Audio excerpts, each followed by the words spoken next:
하나님의 말씀은 보겠습니다. 로마서 8장 35절에서 마지막 절 39절까지 말씀을 보겠습니다. 자, 이 말씀을 다 같이 한 목소리로 우리가 읽도록 하겠습니다. 누가 우리를 그리스도의 사랑에서 끊으리요? 환난이나 곤고나 핍박이나 기근이나 적신이나 위험이나 칼이랴. 기록된 바 우리가 종일 주를 위하여 죽임을 당케 되며 도살할 양같이 여김을 받았나이다 함과 같으니라.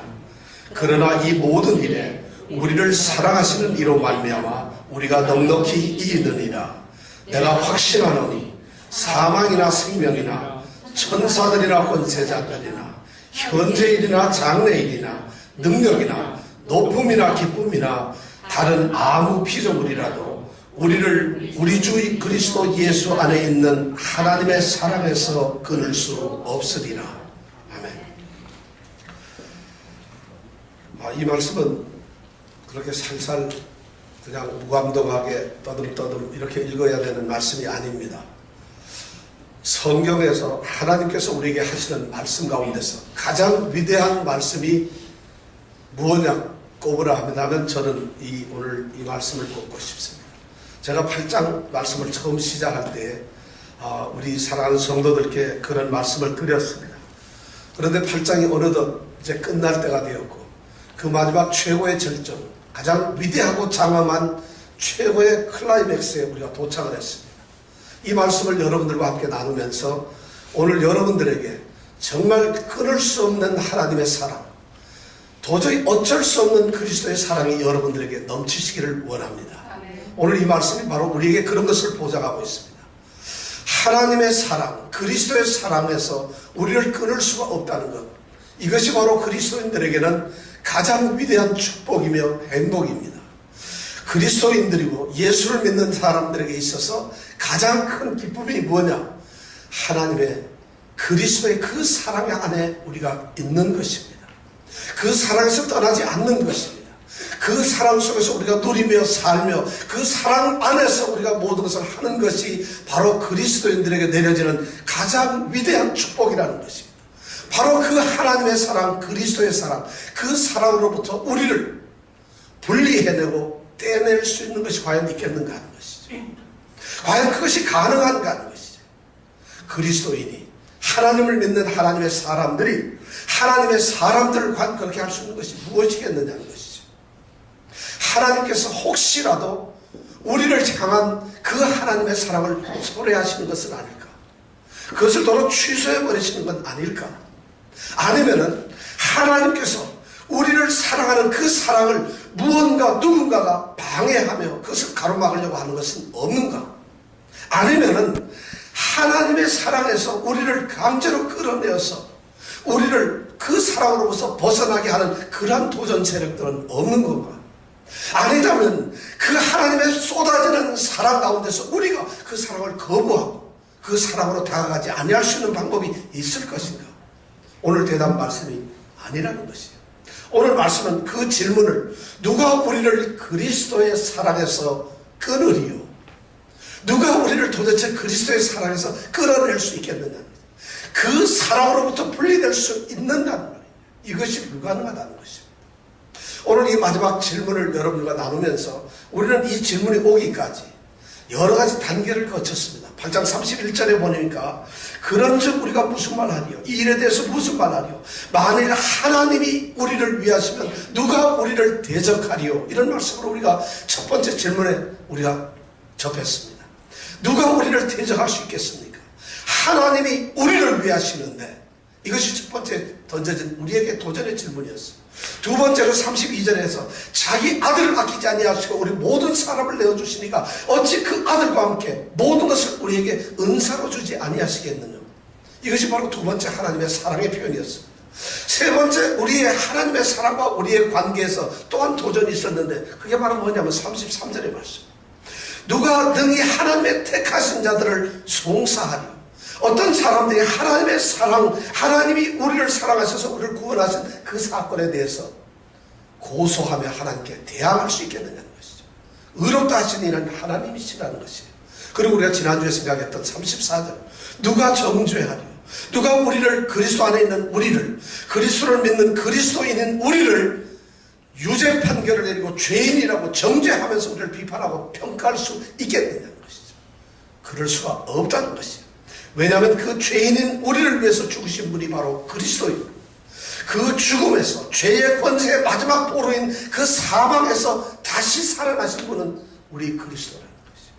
그리고 우리의 구원의 모든 일을 완성하시고 하나님의 우편에 계시는 분은 우리 그리스도라는 것이죠. 그리고 지금도 우리의 그 구원이 확실하게 되게 하기 위해서 하나님께서 하나님 우편에서 우리를 위하여 친히 간구하시는 분이 바로 그리스도라는 것이었어요. 이런 질문을 통해서 우리는 구원의 확신이 분명히 우리에게 있다는 것을 생각했습니다. 그리고 그 질문의 마지막 최후의 보루가 바로 오늘 질문입니다. 그 모든 것이 다 좋다 하더라도 믿음의 최고의 복인 과연 그 사랑으로부터 우리를 끌어낼 수 있는 것이 있을 것입니다. 하나님의 위대한 사랑 그리스도의 이 사랑으로부터 우리가 탈락되어서 영원히 끊어져 버릴 수 있는 그런 길이 있는가, 그런 방법이 있는가, 그럴 가능성이 있는가 하는 질문을 마지막으로 던져놓고 있습니다. 여러분, 이 질문을 우리가 심각하게 생각해야 됩니다. 이 질문이 그리스도의 사랑 안에서 내가 살고 있다는 이런 감격이 끌어질 수 있다는, 만약 그 질문이 가능하다고 한다면 우리의 믿음이 얼마나 초라하겠어요. 그런데 오늘 질문에는 우리가 대답할 수 있습니다. 결코 그럴 수가 없다는 것이죠. 결코 그것이 불가능하다는 것이죠. 하나님의 사랑에서, 그 사랑으로부터 우리가 분리될 수 있는 가능성은 전혀 없다는 것이죠. 우리에게는 그것이 존재할 수가 없다는 것이죠. 우리는 먼저 이 말씀을 생각하기에 앞서서 35절부터 39절까지 있는 이 말씀을 생각하기에 앞서서 왜 그것이 불가능할까? 도대체 무엇 때문에 우리는 하나님의 사랑에서 도저히 떨어질 수 없는 건가 하는 이유를 여러분들과 함께 생각하면서 그것이 우리에게 주는 큰 위로와 확신을 같이 누려보기를 원합니다. 우리 성도들에게는 이 확신이 필요합니다. 이 구원의 확신이 무엇보다도 중요합니다. 우리가 독도행전에서 성경 암송을 하면서 구원의 확신에 대해서 우리가 말씀을 하죠. 요한일서 5장 13절 말씀에 뭐라고 되어 있습니까? 내가 하나님의 아들의 이름을 믿는 너에게 이것을 쓰는 것은 너희로 하여금 너희에게 영생이 있음을 알게 하게 함이라는 것이었어요. 바로 이 구원의 확신이, 모든 하나님의 말씀은 바로 구원의 확신에 대한 것을 우리에게 강조하고 있다. 하나님이 구원을 하셨다는 것이 중요합니다. 하나님이 구원을 하셔서 우리가 구원을 받고 있고 구원을 누리고 있다는 것이 또한 중요합니다. 가장 더 중요한 것은 그 구원이 우리에게 분명하고 확실하고 반드시 이루어진다는 보장성, 이것이 가장 더 중요하지 않겠습니까? 그런 사랑으로부터 만약 끊어진다면, 지금 누리고 있는 이 사랑에서 우리가 끊어지기라도 한다면, 우리가 그런 구원의 영원한 그 궁극적인 최종 목적지에 가지도 못하고 이 구원의 이상기에서 만약 끊어버리고 만다면, 멈춰지고 만다면 우리의 구원이 얼마나 초라하겠어요. 그런데 그런 것이 있을 수가 없다는 것이죠. 왜 그럴까요? 오늘 첫 번째 말씀은, 그 이유가 첫 번째 우리가 될 수 있는 말씀은 로마서 8장 28절에 있는 말씀에서 우리는 그 해답을 찾을 수가 있습니다. 우리가 알거니와 하나님을 사랑하는 자, 곧 그 뜻대로 부르심을 입은 자들에게는 모든 것이 합력하여 선을 이루느니라. 바로 여기에서 중요한 말씀, 그 뜻대로라는 말씀. 하나님께서 이 구원이라고 하는 것은 바로 위대한 하나님의 목적이라는 것입니다. 구원이 결코 우리 사람들에 의해서 우리가 뭔가 원하거나 계획하거나 우리가 어떻게 이루어 나가거나 또는 우리가 할 수 있는 그런 사건이 아니라는 것입니다. 이 구원에 대해서 우리가 생각을 분명하게 가져야 될 것은, 구원은 하나님이 이루시는 것이다. 하나님께서 목적을 가지셨는데 그 목적의 마지막 행위가 바로 이 구원이라고 하는 것이, 하나님은 우리의 어떤 것을 보시고 구원을 시키는 것이 아니라 하나님 자신이 우리를 구원하시기 위해서 우리에게 다가오셨어요. 그리고 우리를 구원하시는 그런 것이 바로 하나님의 계획된 목적이었다는 것이죠. 구원이 만약 우리의 어떤 계획이나 우리의 노력으로 되었다고 한다면 어떻게 구원이 되겠어요? 그것이 불가능하죠. 그런데 하나님께서는 하나님 자신이 어떤 계획을 세우셨는데 바로 우리를 구원하시겠다는 계획이었어요. 로마서 5장에 보면은 그런 말씀이죠. 우리가 아직 연약해서 아무것도 할 수 무능할 때 그때 하나님께서는 기약대로 우리를 사랑하셨어요. 우리가 경건치 못하고 하나님을 깨닫지 못하고 하나님을 알지도 못하고 하나님을 섬기지도 아니하는 경건치 아니한 자들이었을 때 그때 그리스도께서 우리를 위하여 죽으셨어요. 우리가 아직 죄인 되어서 아무것도 모르고 죄 가운데 있을 때에 그리스도께서 우리를 위하여 죽으심으로 하나님의 사랑을 확증을 시켰다고 말씀을 하고 있어요. 우리가 원수가 되었을 때 그 아들이 죽으심으로 말미암아 원수인 우리와 하나님을 화목하게 하셨다. 그래서 그의 사르심을 인하여 우리를 영원한 구원으로 이끌었다고 로마서 5장에 말씀을 하고 있어요. 바로 이러한 상태에 있는 우리를 향해서 하나님은 위대한 구원의 목적을 가지셨다는 거죠. 바로 구원은 우리의 목적이 아니라 하나님의 목적이라는 거죠. 그렇기 때문에 우리는 하나님의 그 사랑에서 떨어질래야 떨어질 수가 없다는 것이죠. 자, 그러면 하나님의 목적으로서의 구원이라는 것이 어떤 것일까요? 여러분, 구원이 뭘까요? 그리스도인들이 구원을 얻었다는 것은 죄 용서함을 받고 믿음으로 살다가 예수를 믿게 되고 그분을 주로 섬기게 되고 그러다가 나중에 죽고 나면 천국으로 가는 것, 이것이 구원일까요? 그 말씀이 틀렸다고 말할 수는 없습니다. 그러나 성경이 말씀하는 구원의 최종적인 목적은 그것이 아닙니다. 성경에서 끊임없이 말하고 있는 구원이라는 것은 그런 곳에서 머물러 있기만 한 것이 아니라는 것이에요. 그것은 우리 인간의 편에서 본 구원의 최종적인 목적이 될 수 있지만 하나님께서 우리 인간을 통해서 죄인을 향해서 가지셨던 구원의 계획과 목적은 그것이 아니에요. 뭘까요? 하나님께 영광을 돌리는 것이에요. 하나님의 영광이라는 것이에요. 에베소서 1장에는 그것이 너무 잘 나와 있어요. 그의 영광을 찬미하게 하려는 것이에요. 창세전에 그의 기쁘신 뜻대로 우리를 선택해서 그리스도 안에서 하늘의 신령한 복을 주시기로 약속을 하시고 그리고 우리를 구원하셨던 그 최종적인 목적이 무엇이냐? 그의 영광을, 그의 은혜의 영광을 찬미하게 하려는 것입니다. 이것이 바로 구원의 목적이었던 것입니다. 우리는 바로 이 구원의 목적에 대한 생각을 분명히 가질 때에 우리를 향한 하나님의 사랑, 구원이 흔들릴 수 없다는 것을 알 수 있습니다. 하나님께서는 인류를 창조하셨어요. 그 창조의 목적이 무엇일까요? 바로 하나님의 성품을 드러내고 하나님의 위대하신 영광을 드러내면서 그 창조된 피조물을 통해서 기쁨을 받으시고 기뻐하시는 그것이 하나님의 창조의 목적이었습니다. 우리로 하여금 이 땅에서 재미나고 즐겁게 살라고 하는 그것이 아니라 그러한 삶의 모습을 통해서 하나님이 기뻐하시는 것이 하나님께서 만드신 창조의 목적이었다는 것입니다. 그런데 그러한 아름다운 창조의 목적이 사단의 유혹으로 말미암아 인간은 타락하게 되고 그러한 하나님의 영광을 훼손시켜버렸어요. 그리고 하나님과의 관계가 깨어지고 말았어요. 이것이 하나님께서는 정말 진노하시고 괴로워하시는 하나님의 슬픔이었다는 거죠. 바로 그러한 결과로 인간은 죄와 죽음의 문제에서 벗어날 수가 없었어요. 그래서 하나님께서는 그 죄와 죽음의 문제들, 그 고통의 문제들, 그리고 그들을 다시 회복시키시기 원하시는 간절한 마음, 사랑을 가지시고 우리에게 자기 아들을 주셨다는 것이죠. 그것을 구원의 방법으로 회복의 길로 우리에게 주셨다는 것이죠. 그래서 하나님께서는 그 아들을 믿는 자들을 통해서 그 아들을 통해서 하나님의 영광이 회복되기를 원했어요. 하나님이 만드신 피조물, 하나님의 형상과 모양을 따라서 지어진 사람들로부터 하나님의 영광이 찬송되고 하나님의 성품이 드러나는 것을 하나님은 원하셨다는 것이죠. 그래서 이것이 바로 구원의 목적이 되었다는 것입니다. 우리는 구원의 목적의 관점을 바꿀 필요가 있습니다. 바로 이러한 하나님의 영광이 하나님의 뜻이기 때문에 그 뜻대로 부르심을 받은 자들, 바로 그것이 하나님의 목적이기 때문에 그러한 하나님의 뜻은 결코 이루어지지 아니하거나 방해를 받거나 하나님이 하실 수 없다는 것은 있을 수 없다는 것이에요. 그래서 우리의 구원은 무조건적으로 반드시 이루어지고 만다는 것이. 만약 내가 할 수 있는 일이라고 한다면 우리가 우리를 어떻게 믿겠어? 인간의 능력이나 인간의 심성이나 인간의 어떤 노력이나 인간의 상태로서 구원을 얻을 수가 있다고 한다면은 어떻게 우리가 우리 자신을 알고 있는데 그 구원이 확실하고 보장된다는 것을 우리가 자신할 수 있겠어요?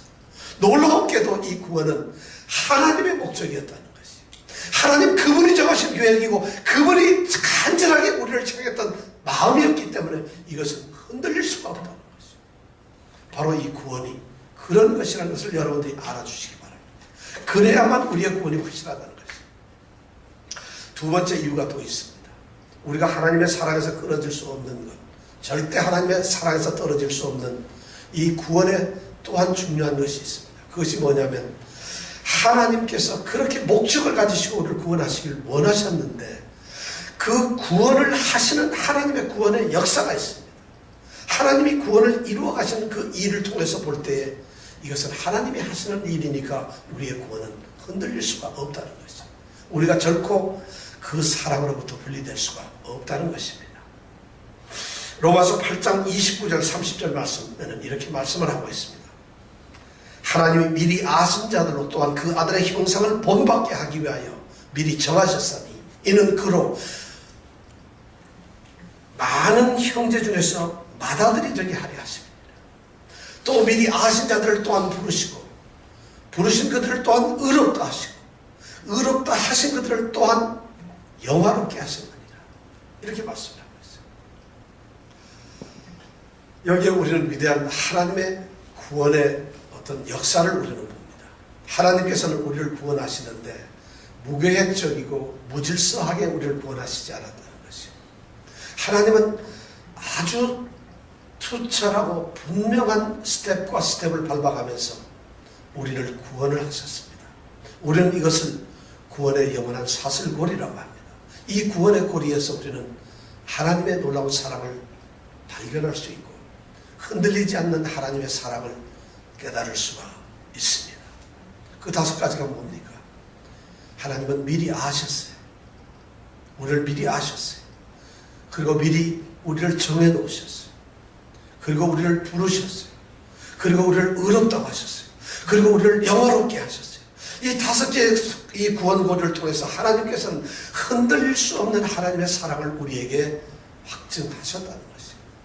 자, 우리가 하나하나 한번 생각을 해볼까요? 하나님이 미리 아심, 그리고 미리 정하심에 대해서 한번 생각을 해볼까요? 하나님의 미리 아심이 뭐예요? 물론 하나님의 미리 아심이란 하나님께서는 전지전능하셔서 모든 것을 아신다는 이런 의미도 있겠습니다만은 우리가 전에 같이 생각했던 말씀의 뜻이 뭔가요? 하나님이 미리 아셨다는 것은 어떠한 사람을, 바로 하나님의 백성이 될 사람을 하나님께서는 특별한 그들을 향한 특별한 목적을 가지셨다는 것이에요. 그리고 그들에게 특별하게 관심을 보이셨다는 것이에요. 그리고 하나님께서는 그들에게 사랑을 고정시켰다는 것이, 이것이 미리 아셨다는 것이.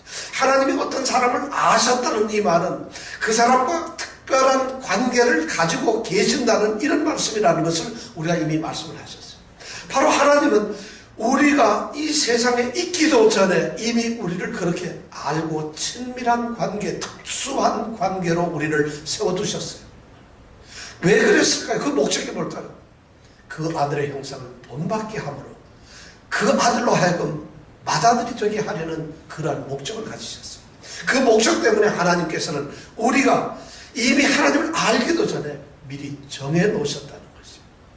자, 그러면 이렇게 미리 아시고 미리 정하신 하나님의 이 구원 역사가 어떻게 달라질 수 있겠어요? 만일 이렇게 미리 아시고 미리 정해 놓으신 이 사람이 누구든지 간에 만약 구원에서 떨어진다고 생각을 하면 그것이 가능하겠어요? 그것이 어떻게 가능할 수가 있겠어요? 만약 그것이 가능하다면 하나님께서 전지전능하시다는 것은 다 거짓이 됩니다. 하나님이 미리 하시고 특별한 사랑을 쏟아부었다는 것은 그러면 하나님 그 사랑에 하나님의 미리 아심에 심각한 잘못이 있다는 것이, 그리고 하나님이 그렇게 구별해서 결정해서 내가 이들을 구원하시겠다고 하는 그 결정에 중대한 하자가 있다는 것이, 어떻게 하나님께서 그런 문제가 있을 수가 있겠어요? 도저히 있을 수가 없다는 것이에요. 그러니까 하나님이 우리를 이루시는 그 구원의 역사에는 조금도 빈틈이 없어요. 하나님께서 조금 더 후회하지 않으셨어요. 조금 더 시건하지 않으셨어요.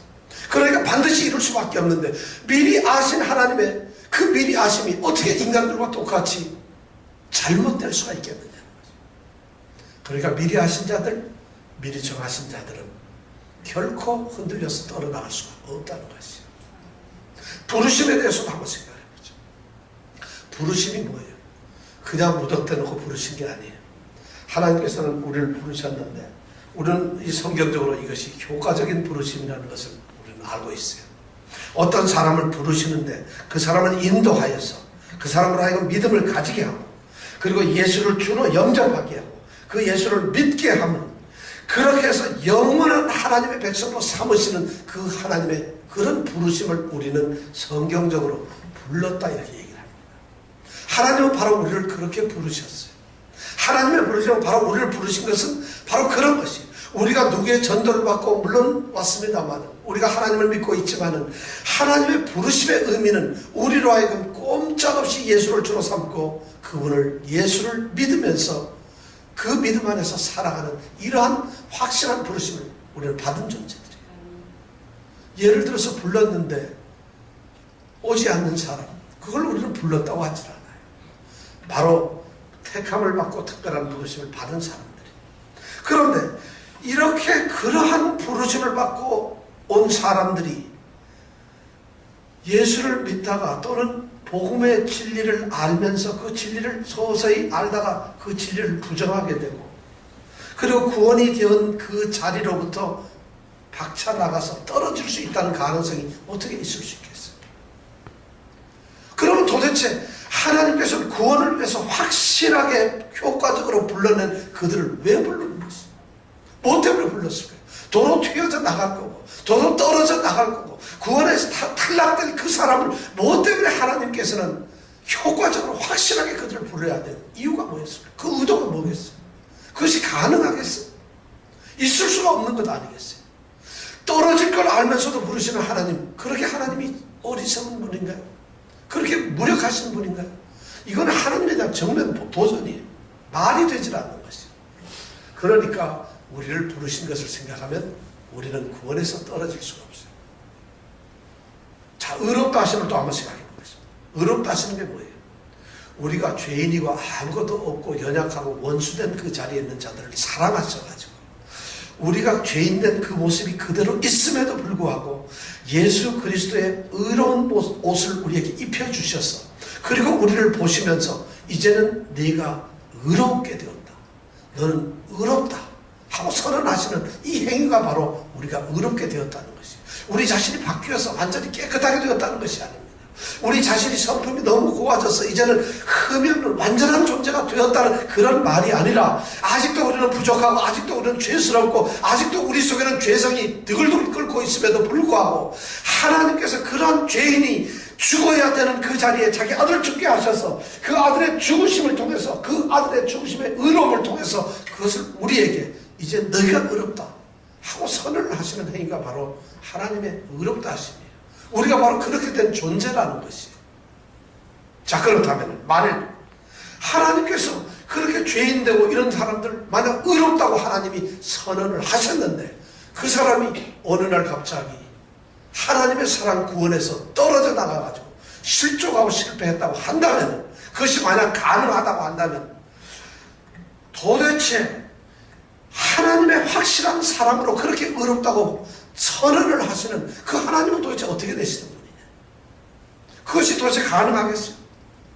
하나님께서 이제 하나님으로부터 떨어져 나가고 도로 타락을 해서 다시 멸망의 자리로 갈 것을 뻔히 아시는 그분께서 어떻게 그 사람을 의롭다고 할 수가 있겠어요?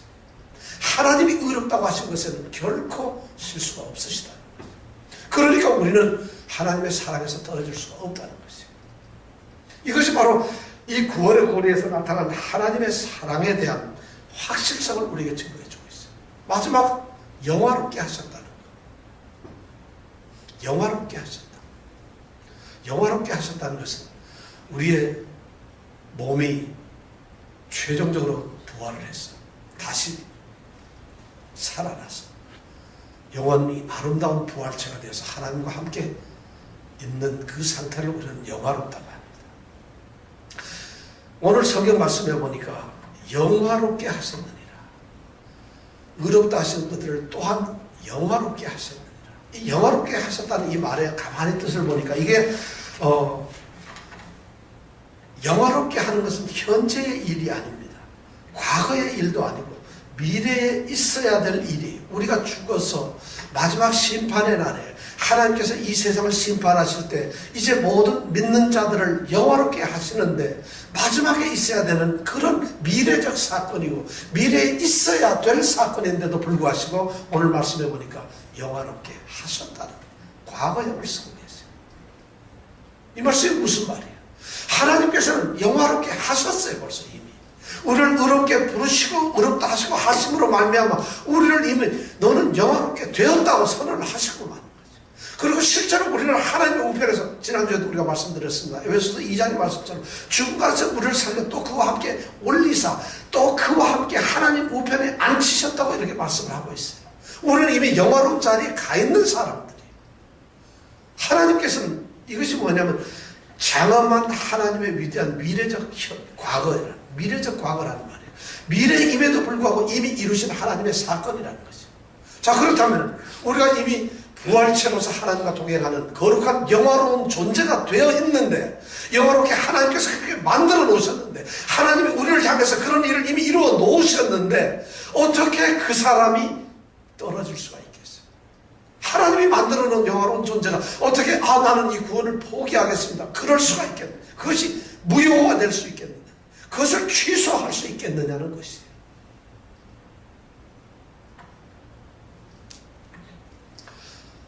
이렇게 우리를 구원하시는 하나님의 이 구원 역사 미리 아시고 미리 정해놓으시고 특별히 우리를 부르시고 그리고 미리 우리를 의롭다고 하시고 영화롭게 하신 이것은 모두 하나님이 하시는 일이에요.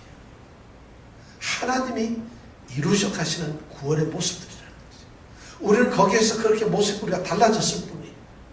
이것을 하나님이 하시는 하나님의 성품에 의해서 하나님의 능력에 의해서 하나님의 사랑에 의해서 하시는 일인데 그것이 어떻게 흔들릴 수 있겠느냐는 것입니다. 만약 흔들리고 그것이 잘못된다고 한다면 우리는 하나님의 성품을 어떻게 이해할 수가 있겠어요? 우리는 하나님의 능력을 어떻게 평가할 수 있겠어요? 도저히 있을 수 없는 일이라는 거죠. 그렇기 때문에 구원의 이 역사 전 과정 5개의 사슬고리는 하나님이 하시는 구원의 역사이기 때문에 우리가 하나님의 사랑에서 떨어질 수가 없다는 것입니다. 도저히 불가능하다는 것이에요. 이것이 두 번째 이유예요. 바울 사도는 29절 30절에서 바로 그걸 얘기하고 있어요. 이제 마지막으로 또 하나의 중요한 우리가 하나님의 사랑에서 결코 분리될 수 없는 이유가 있습니다. 그것이 뭐냐면 바로 우리라는 것이에요. 우리가 누굴까요? 그리스도인들은 하나님이 택하신 자들이라는 것이에요. 하나님이 택하신 자들. 이 말씀이 또한 도저히 어쩔 수 없는 하나님의 사랑에서 끊을 수 없는 귀중한 근거가 된다는 것입니다. 33절의 말씀에 그랬죠. 누가 능히 하나님의 택하신 자들을 송사하리. 의롭다 하신 이는 하나님이시라. 자, 여기에서 우리가 중요한 게 누가 우리 하나님의 택하신 자. 그러면 그리스도인이 누군가 하는 것에 대해서 우리가 한번 생각을 해볼 필요가 있어요. 누가 그리스도인일까요? 누가 진정한 그리스도인일까요? 누가 예수를 믿는 사람일까요? 이 점에 대해서 우리가 한번 생각을 해봐야만 이 말씀의 해답이 나옵니다. 제가 전에 말씀드렸습니다만 이 세상에는 두 종류의 사람이 있습니다. 그렇게 구분을 할 수 있어요. 우리 예수를 믿는 사람들 입장에서 두 종류의 사람이 있다고 그렇게 구분을 할 수 있어요. 한 사람은 예수를 믿지 않는 사람, 한 사람은 예수를 믿는 사람. 이 둘밖에 없어요. 예수를 믿기도 하고 안 믿기도 하고 이런 사람은 있을 수가 없어요. 이 세상에 두 종류밖에 없어요. 저는 여러분들이 예수를 믿는 사람이길 원합니다. 저는 여러분들이 바로 그리스도인이기를 원합니다. 이렇게 세상에는 두 종류밖에 없는데 어떤 사람들은 이렇게 얘기를 합니다. 그리스도인들 중에도 두 종류의 사람이 있다고 말입니다. 그리스도인 중에는 두 종류의 사람이 있어요. 여러분 잘 들어보세요. 여러분들도 한번 곰곰이 생각해 보시기 바랍니다. 여러분들은 어느 쪽에 속하는 그리스도인일까요? 어떤 한쪽에 속한 어떤 그리스도인들은 믿음을 굳게 가지고 끝까지 믿으려고 믿음 생활을 잘하려고 합니다. 그래서 어떻게 하든지 믿음을 잘 간직하고 그리스도를 열심히 살아가고 잘 믿고 그래서 신앙생활을 잘해서 구원을 이루려고 그리고 구원을 이루어가는 그러한 그리스도인들이 있다는 것이죠. 좋은 그리스도인이죠. 또 한쪽에는 나쁜 그리스도인이 있어요. 좀 좋지 않은 그리스도인이 있어요. 믿음에도 게으르고 믿음도 열심히 쫓지 아니하고 그리고 믿음을 간직하는데도 티미하고 그래서 하나님을 믿거나 예수를 믿거나 하는 믿음의 생활에서 게으르고 부족하고 그런 성도가 있다는 거예요. 그리스도인이 있다는 거예요. 이 두 가지 종류가 있다는 거죠. 그래서 잘 믿고 믿음을 굳게 잘 간직하고 열심히 믿었던 사람은 구원을 얻어서 하나님께 가는 것이고 잘 믿지 않고 어딘지 모르게 믿음에 좀 부족함이 있던 사람들은 구원을 얻지 못하고 오히려 멸망의 자리로 떨어진다는 이런 이야기를 합니다.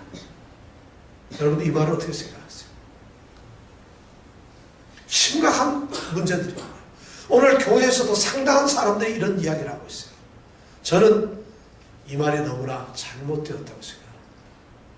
우리는 구원이라는 것에서 잘못 생각하고 있고 믿음이라는 것에 대해서 잘못 생각을 하고 있다는 것이죠. 얼마나 이 말씀이 잘못된 것인가를 여러분들과 함께 생각해 볼까요? 그리스도인이 된다는 것은 내가 믿음을 가지고 있다는 것 그리고 하나님과 참된 관계를 유지하면서 하나님의 사랑 속에 있으면서 믿음으로 구원을 받는 것이 우리가 구원을 받는다는 것이 마치 이렇게 되면은 그리스도 안에 있는 것 그리스도인이 된다는 것 그 자체가 우리의 어떤 결심이나 우리의 노력이나 우리가 그 말씀에 순종이나 또는 우리가 그 말씀을 헌신함으로 우리가 그리스도인이 되고 그렇게 함으로써 우리가 구원을 얻는다는 이런 전제가 밑에 깔려 있어요. 우리는 믿음이라는 것은 마치 우리의 어떤 행위나 우리의 행동이나 우리의 어떤 열정이나 우리의 어떤 의지력이라고 이렇게 생각하는 경향이 있다는 것이에요. 죄송합니다만 그것이 아니라는 것이에요. 그렇게 생각하기 때문에 우리의 믿음이 연약해져서 우리가 왠지 모르게 구원을 못 받을 것 같고 하나님의 사랑에서 떨어질 것 같아요. 주일날 근데 교회를 안 나고 LA를 가면은 오늘 내가 큰 죄를 저질러서 오늘 내가 구원을 못 받겠구나 하는 이런 생각을 하는 사람도 있다는 것이 지금 그런 말씀을 하는 것이 아니에요. 지금 여기서 심각한 것은 하나님께 이제 구원을 받고 예수를 믿는 사람들이 열심히 믿고 자기가 노력하고 이 믿음을 간직하려고 열심히 한 사람들은 구원을 받고 그렇지 않았던 사람들이 구원을 못 받는다는 것이에요. 이거는 그리스도인에 대한 근본적인 개념이 잘못되어 있는 것이라는 것이에요. 그리스도인은 그렇게 자기의 노력에서 힘을 쓰는 자들이 아니라는 것이 그리스도인은 누굴까요? 그리스도인 도대체 누굴까요? 오늘 말씀해 보니까 하나님의 택하신 자들이라는 거죠. 이 말씀에 여러분들이 사로잡히시길 원합니다. 만약에 우리의 노력과 결심과 우리의 어떤 순종, 헌신, 애씀을 통해서 만약 우리가 구원을 얻게 되고 우리가 믿음이 갖게 된다면은 하나님이 은혜로 값없이 우리에게 구원을 주셨다는 이 은혜의 교리에 정면으로 반대되는 것이에요. 있을 수가 없는 것이에요. 구원은 우리에게 은혜로 주시는 하나님의 은혜적인 선물이에요. 하나님이 값없이 우리에게 쏟아부어 주신 하나님의 어떤 은사적인 선물이 구원이에요. 그런데 어떻게 우리가 우리의 노력으로 구원을 얻을 수가 있겠어요? 불가능한 것 아니겠어요? 그렇다면 성경을 부정하는 거고 결국 이것은 뭐냐면 하나님을 부정하는 거 하나님의 은혜조차도 우리의 노력으로 우리가 컨트롤할 수 있고 우리가 다룰 수 있다는 이렇게 하나님께 경고하는 거예요. 하나님께 대적하는 것이에요. 구원을 내가 할 수 있다는 거죠. 그런 사람들이 있을 수가 없다는 것이죠. 그렇기 때문에 우리가 그리스도인에 대한 우리의 관념을 바꿔야 된다. 그런데 그런 생각을 하기 때문에 오늘날 교회들이 전부 문제가 있어요. 저 사람은 믿음이 좋다, 믿음이 나쁘다, 저 사람이 열심히 한다, 안 한다. 그것이 아니라는 거죠. 사람이 구원을 얻는 것은 말이죠. 우리의 행위가 아니라 궁극적으로 우리가 구원을 얻게 되는 것은 우리를 거듭나게 하시는 그래서 새로운 생명을 주셔서 우리로 하여금 새 생명 가운데서 중생하는 삶을 살게 하는 하나님의 은혜라는 것이죠. 하나님의 행위라는 것이에요. 그리스도인이라는 것은 바로 그런 중생되고 거듭난 하나님의 택하신 족속이라는 것이에요. 이 선택되지 아니하고 거듭나지 아니한 사람들도 얼마든지 교회에서 일을 할 수 있습니다. 거듭나지 아니하고 저렇게 새로운 하나님의 생명을 받지 않고 예수 그리스도의 예수의 생명을 받지 아니하고도 얼마든지 교회 생활을 하고 신앙생활을 하는 사람들이 많이 있다는 것이, 그것이 그리스도인이 아니라는 것입니다. 오늘 말씀에는 그것이 결코 아니에요. 우리는 이 믿음이라는 것, 구원이라는 것에 대해서 자꾸 사람의 입장에서 생각을 합니다. 우리의 입장에서 그것을 생각해보고 평가를 하는데 성경 말씀에는 절대 그런 게 없어요. 바로 구원이나 이 믿음의 문제는 하나님의 편에서 생각을 해야 돼요. 하나님의 주권적인 행동이며 하나님의 은사적인 행동이에요. 우리에게 주시는 하나님의 일이라는 것이, 우리가 그리스도인이 된다는 것은 내가 노력해서 내가 하나님께로 나아가는 것이 아니라 하나님께서 나를 부르시고 선택을 하시는 행위라는 것이에요. 이것이 우리가 그리스도인이 되었다는 것이에요. 이렇지 않으면 그리스도인이 아니에요. 바로 그런 의식을 여러분들이 가지고 있기를 원합니다. 우리 예수님의 교회 성도들은 그런 생각을 가지고 있어요. 나는 하나님이 택하신 자라는 거예요. 그래서 나는 그리스도인이 된 것이죠. 우리가 그리스도인이 되는 것은 말이죠, 우리의 어떤 구별된 특별한 행동, 우리가 선하고 우리가 구별되고 거룩한 행동을 통해서 우리가 그리스도인이 되는 것이 아니라 오히려 하나님의 구별된 어떤 선택에 의해서, 그래서 우리가 그리스도인이 된다는 것이에요. 그러면 우리 그리스도인들은 막 살아도 되나요? 그것이 아니라는 거죠. 로마서 5장, 6장, 7장에서는 거기에 대해서 심각하게 세 가지 도전을 주고 있어요. 5장에서는 뭐예요? 이제 너희들이 과거에는 아담에 속한, 아담의 소위 이생 육신에 속한 아담에 속한 사람들이었다면 이제는 너희는 새로운 생명 그리스도 안에 속한 사람이라는 것을 5장에서 말씀하고 있어요. 그리고 6장에서는 너희들이 전에는 죄 안에 있었던 사람이에요. 그런데 이제는 죄에서 죽고 의롭게 새롭게 태어난 사람이라는 거죠. 그런데 죄에 대하여 죽은 사람들이 어떻게 죄에서 다시 또 살 수가 있겠느냐는 것이 6장에 있는 전체의 말씀이에요. 그리고 7장에는 뭐예요? 우리는 과거에는 율법 안에서 살았던 사람이지만 이제는 은혜 아래 있다는 것이. 그런데 율법에 대해서 죽었기 때문에 이제는 은혜 아래 죽었기 때문에 이제는 새로운 의의 생명으로 우리는 살아가야 되는 사람이라는 것이. 이것이 하나님께서 우리에게 그리스도인이라는 그 신분과 그 위치를 우리에게 말씀해 주십니다. 구원은 믿음의 행위에 대한 보상이 아닙니다. 구원은 믿음의 삶을 잘 살았기 때문에 주어지는 결과적인 어떤 보상이 아니라 구원은 하나님께서 일방적으로 은혜로 주시는 하나님의 선물이라는 것이에요. 이것이 우리에게 느껴질 때 어떻게 그 하나님의 선물이 하나님은 주었다 뺐나요? 만약 그 구원이 내가 만약 하는 것이라고 한다면은, 내가 노력하고 나의 결심으로 한다면, 여러분 주일날 한 번 지키기도 힘든 내가, 성경 말씀 한 구절을 암송하기도 힘든 내가, 하나님의 말씀 주일 시간 한 번 지키기도 힘든 내가, 하나님의 일을 위해서 한 번 내가 겸손해지기도 힘든 내가 어떻게 나의 믿음의 보상으로 구원을 얻을 수가 있겠어요? 그것이 가능하겠어요? 불가능한 것이에요. 그럼에도 우리의 구원이 확실하고 하나님의 사랑, 그 사랑으로부터 우리가 분리되지 아니할 수 있는 이유는 바로 우리의 구원이 하나님께서 하시는 거죠. 하나님의 선물이기 때문에 그렇다는 거죠.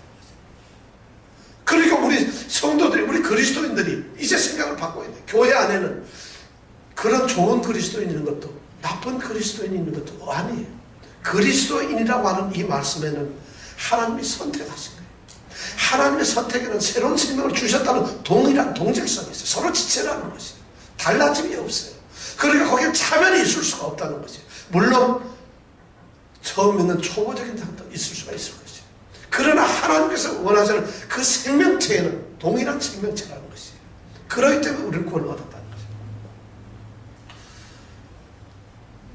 우리는 하나님이 선택한 그러한 그리스도인이라는 것이에요. 그렇기 때문에 그 사랑으로부터 우리를 분리시킬 것은 아무도 없다는 것입니다. 자, 결론을 맺습니다. 저는 오늘 여러분들에게 이 가장 위대한 장엄한 최종 선언에 앞서서 우리의 사랑이 하나님을 향한, 하나님께서 우리를 향한 그 사랑이 결코 끊어질 수 없다는 것을 말씀드렸습니다. 우리는 다음 주에는 그 사랑에서 이 땅에 살면서 우리에게 일어나는 모든 사건 가운데서, 일들 가운데서 혹시라도 우리가 변심될 수 있을까 하는 그런 문제를 가지고 말씀을 나누려고 합니다. 그러나 오늘 우리는 먼저 우리가 하나님의 사랑에서 끊어질 수 없다는 이 분명한 이유를 우리 모든 성도들이 갖기를 원합니다. 구원은 하나님의 목적입니다. 우리를 구원시키는 행위는 하나님이 하시는 역사입니다. 그리고 구원을 받는 우리는 우리 스스로가 아닌 하나님의 선택된 자들입니다. 그렇기 때문에 우리의 구원은 확실합니다. 그렇기 때문에 우리는 하나님의 사랑에서 흔들릴 수가 없다는 것입니다. 누가 하나님의 사랑에서, 누가 그리스도의 사랑에서 우리를 끊으리요? 정말 끊을 수가 없어요. 이 모든 일이 우리를 사랑하는 신은 이로 말미암아 우리가 넉넉히 이기는 이라. 이 놀라운 축복이 우리에게 있기를 원합니다. 이런 놀라운 신앙의 위대한 발견과 이 신앙의 삶이 우리 모든 성도들에게 있기를 축원합니다. 기도하겠습니다. 하나님이 하시는 일에는 실수가 없습니다. 하나님은 너무나 신실하십니다. 그런데 바로 우리의 구원, 우리에 대한 사랑이 그 주체가 하나님이십니다. 하나님은 결코 나를 버릴 수가 없습니다. 하나님은 결코 나를 떠날 수가 없습니다. 하나님은 결코 우리를 홀로 놔둘 수가 없습니다. 하나님은 우리를 향한 그 사랑을 도로 가져가실 수가 없습니다. 오늘 우리는 이 끊어질 수 없는 하나님의 사랑을 생각합니다. 바로 내가 그러한 존재라는 것을 오늘 우리는 깨닫습니다. 오 하나님, 정말 우리의 구원이 확실하다는 구원의 확신 속에서 구원을 누리며 기뻐하며 감격하며 그리스도 안에서의 삶을 살게 하여 주시옵소서. 아멘. 예수님 이름으로 기도드렸습니다. 아멘.